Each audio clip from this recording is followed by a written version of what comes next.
원의 둘레를 12등분한다는 것은 30도 단위, 360도를 12로 나눈 30도 단위. 뭐 쉽게 말해서 4, 3. 점 3개씩 사분면에다 배치하는 거예요. 이런 식으로. 이런 식으로 번호를 매깁시다. 이렇게. 그럼 이런 식으로 번호를 매겨주면서 사분면 표시를 이제 뭐 해주고, 점들도 정확한 같은 간격, 등간격으로 이렇게 배치를 해준 다음에 외심이 삼각형의 외부에 존재한다. 다른 말로 얘기하면은 둔각 삼각형을 만들어라. 둔각 삼각형을 만들어라. 이런 얘기죠. 자, 뭐 방법은 여러 가지가 있습니다. 사실 방법은 여러 가지가 있는데 이런 거죠. 제가 두 가지 방법으로 해볼게요. 직접적인 방법과 간접적인 방법. 첫 번째 풀이는 이런 겁니다. 시작점을 1번이라고 잡아요. 그런 다음에 그 나머지 두 개의 점을, 그러니까 이런 거예요. 1번에서 지름을 이렇게 딱 쏩니다. 그리고 침범하지 않는다. 이게 뭔 얘기냐면 이런 식으로 이렇게 그러니까 2번에서 6번까지 점에서만 두 개를 뽑는 거죠. O, C, E 이런 식으로. 그러면 요번에는 시작점이 만약에 2번이라고 하면, 시작 포인트가 2라고 하면 그 다음 나머지 두 개는 3번에서 7번 사이. 이러면 이미 뭐 누구든 다 겹칠 수가 없어요. 겹칠 수가 없습니다. 왜냐면 예를 들어서 내가 1, 3, 이거 뭐야 5번 이러면 그 다음에 2 딱 하면서 얘는 배제하잖아요. 1번은 배제하면서 여기 내에서 선택하는 거잖아요. 여기 내에서. 또 시작점을 3번이라고 하면 4번에서 8번 사이에서만 또 두 개를 뽑는, 이런 식으로 하면서, 자, 겹치지 않는다는 걸 확신할 수 있는 순간이 뭐냐면, 시작점이 제가 이제 7이라고 해요. 그러면 8번부터 이제 이렇게 잡는 거죠. 이렇게 잡아서 8번부터 12번 사이 되기 때문에 지금 한번 비교해 보시면 이게 같은 지름이긴 한데 1번에서 이렇게 쏴서 여기서 선택하는 거나 여기서 쏜 다음에 여기서 선택하는 거는 겹치는 게 안 생기잖아요. 겹치지 않는 것이 목표였습니다. 이래서 10개의 삼각형을 만들 수 있는 경우가 12번 이어서 120이다. 이런 방식이 첫 번째 방식이고요. 자, 직접적인 방식이 좀 어려울 수도 있습니다. 그래서 간접적인 방식은 또 뭐냐? 12개의 점 중에서 3개를 뽑습니다. 그런 다음에 모든 삼각형은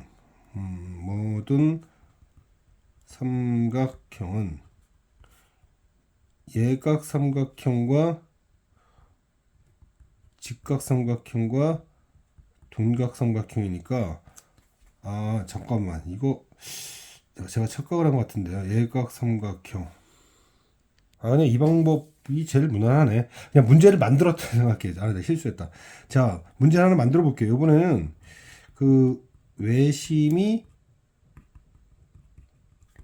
삼각형의 내부에 있는, 즉 예각 삼각형을 몇 개 만들 수 있냐, 이런 질문을 했다라고 합시다. 2번이 아니라 그냥 문제 만들었다 라고 하면, 모든 삼각형 중에서 지금 방금 구한 둔각삼각형, 그 다음에 직각삼각형 개수를 빼면 예각삼각형이 되겠죠. 예각삼각형 만드는 것도 쉬운 얘기는 아닌 것 같아서.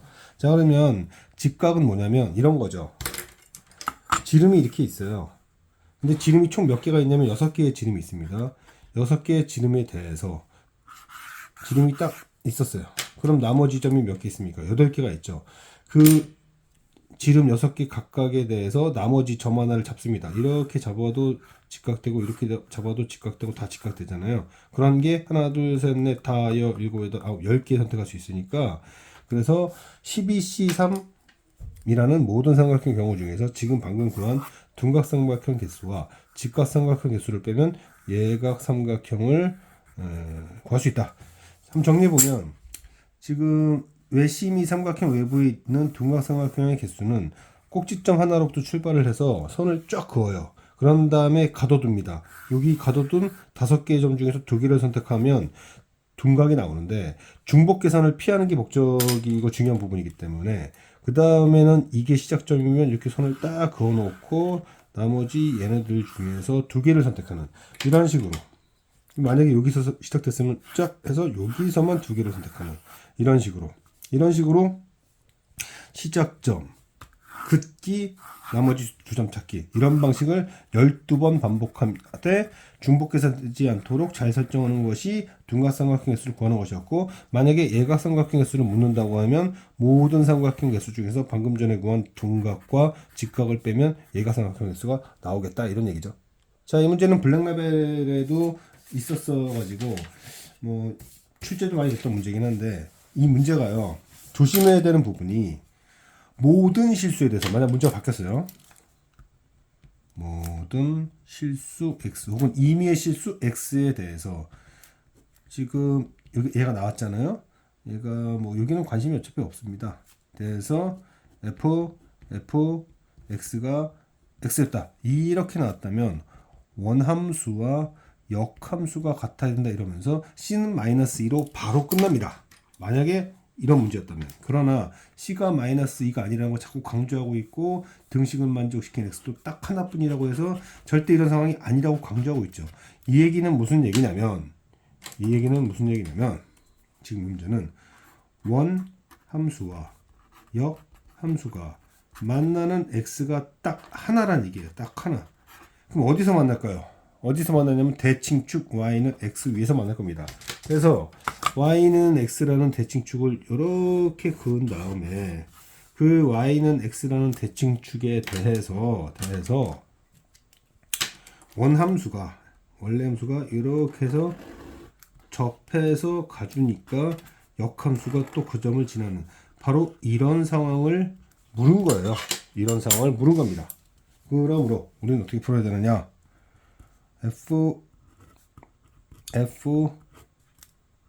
x와 y는 x라고 하는 대칭축 얘네가 접해야 된다. 그러면 c 빼기 2x 더하기 4 이게 제곱식이 되어야 되고, 그럼 여기가 2니까 여기는 4 아니면은 마이너스 4가 되겠죠.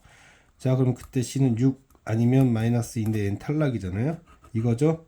이 상황이죠. 접점은 이게 결국 어떤 상황이 되는 거죠? 4니까 x 플러스 2의 제곱 마이너스 2 마이너스 2가 접점이었다. 그리고 그때의 c는 6 맞나? 6이었다. 그래서 답이 이렇게 되었다. 다시 체크하면 모든 실수에 대해서 이게 성립한다면 대칭의 중심이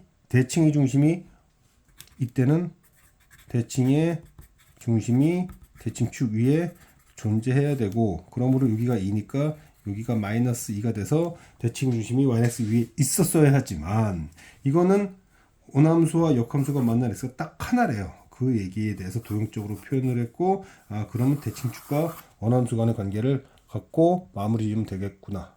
자, 다음 문제는 문제를 읽어보면 지금 가로 4번은 지금 한 번 지나간 도로는 다시 지나가지 않는다 뭐 이런 얘기 때문에 한 번 돌아간 길은 가지 않는다 뭐 이런 거 얘기하는 거죠. 제가 예를 들어서 뭐 이렇게 갔어요. 이렇게 갔다가 이렇게 갔다가 이렇게 갔다가 이렇게 갔다가 이렇게 갈 수 있나? 하나 둘셋넷 다 여 일곱 여덟 아홉 열 열하나 열둘 열세 열네 열다 열여 열이고 열여덟 이렇게 되면 안 된다는 얘기예요. 그래서 이렇게 돌아가면 안 됩니다. 그렇죠? 돌아가면 안 된다. 그래서 어떻게 가야 되냐면 제가 L1, L2, L3, L4, L5라고 하고 나서 이 문제는 분명한 건 조심하라고 나와 있네. 그렇게 하지 말라고. 이때 나왔구나.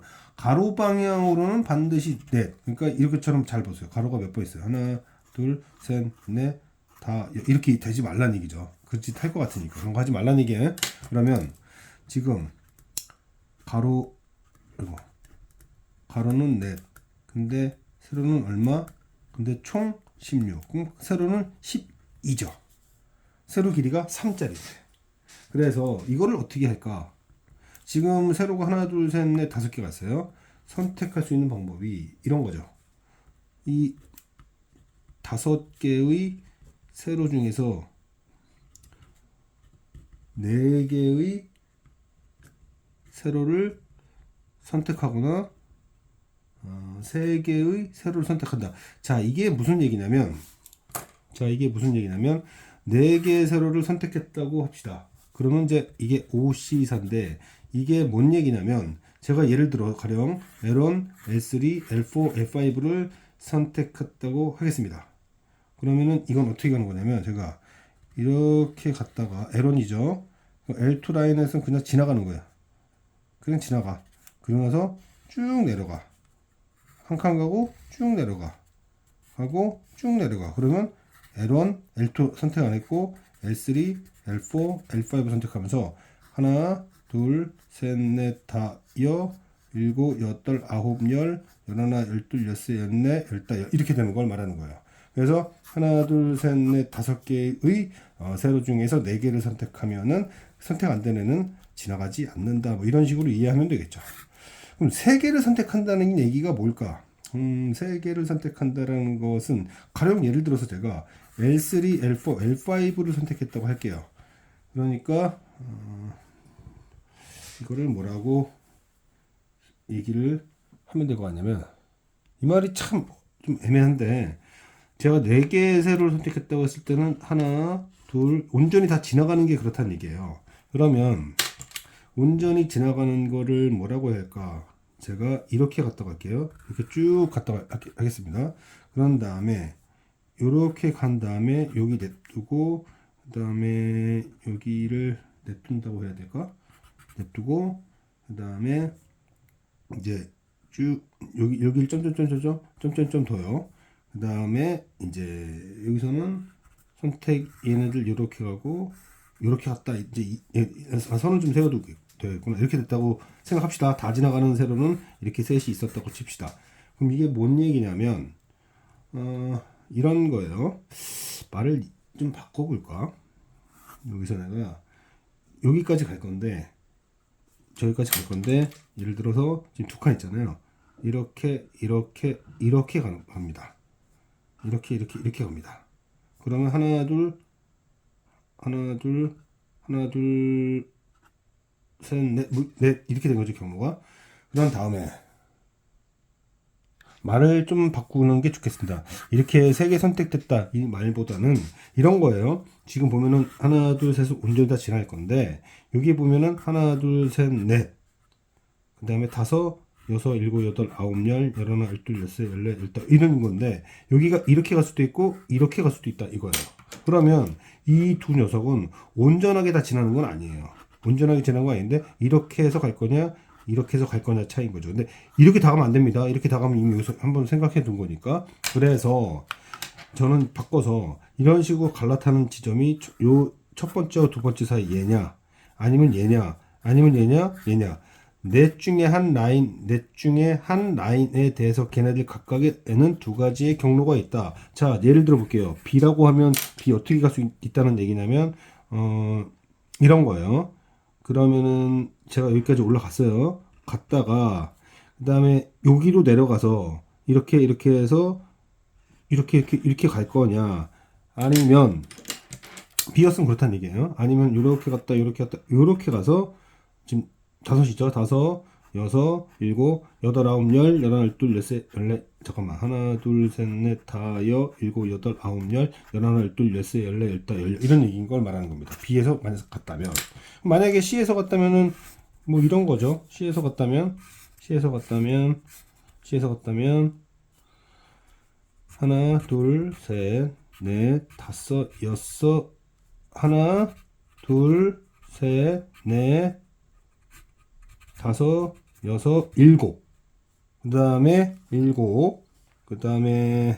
여기서 어디까지 간 거야? 여긴 이미 지나갔지?